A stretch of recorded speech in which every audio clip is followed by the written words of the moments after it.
I'm John Michael Higgins. What brings you out here, John?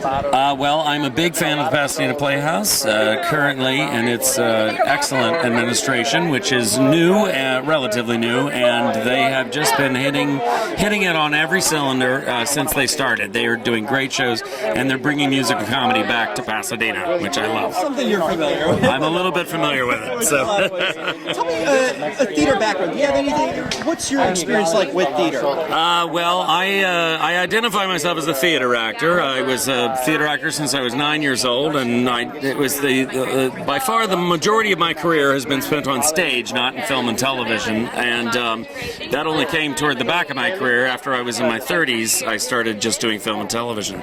But whatever this is, it's made for the stage, and I'm very happy when it's on the stage, and I hope to return to it. I have kids, so it's hard to do theater because you have to make more money and you can't spend that amount of time. But people do it, and I'm going to get back to it. How did the Pitch Perfect franchise really change your career in life? Is there anything particular that came out of it that you can look back and kind of think to it? Well, I had a strange shift of demographic after I did Pitch Perfect. I had mostly been known for a sort of adult comedies, all the Christopher Guest movies and those sorts of things. And after I did Pitch Perfect, which was sort of a blip, it sort of came and went. I shot one day on that movie, and it was because my friend Liz Banks is producing it, and she said, "Oh, I need you to come down to Baton Rouge and improvise some funny lines for me, if you would." I said, "Sure."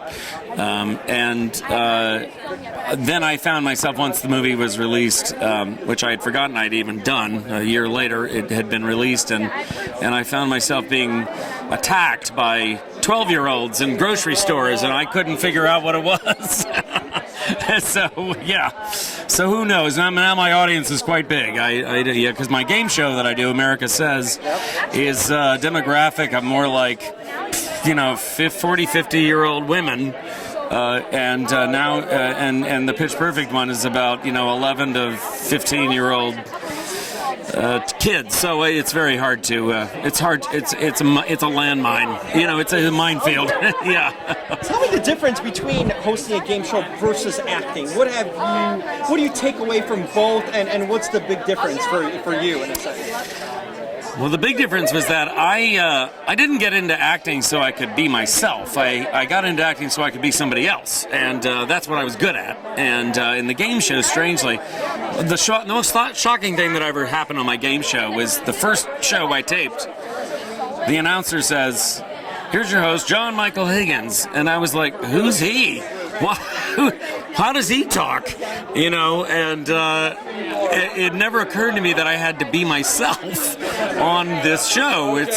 I know it's a strange thing, but in my work, I had never been myself, strangely, until the game show. So that was a big adjustment. And finally, what's the last best movie or show you've seen? The last best movie or show I've seen. And this is the Hollywood Moment. My favorite. I watch old stuff mostly. I wait for the new stuff to marinate before I watch it, so that the sort of the bad stuff, the stuff that isn't of highish quality, drifts away with the news cycle. The last thing that really blew me away was my wife and I watched all of the show called Cracker, which is an English show that was made in the early 90s, late 80s maybe even, with Robbie Coltrane, and that was a mind blower. I just thought, wow, that's great television. And that was before The Sopranos, and I'm looking at it and I was like, that's what that quality is. It's just astonishing. Yeah. Perfect. Thank you so much. Nice to meet you.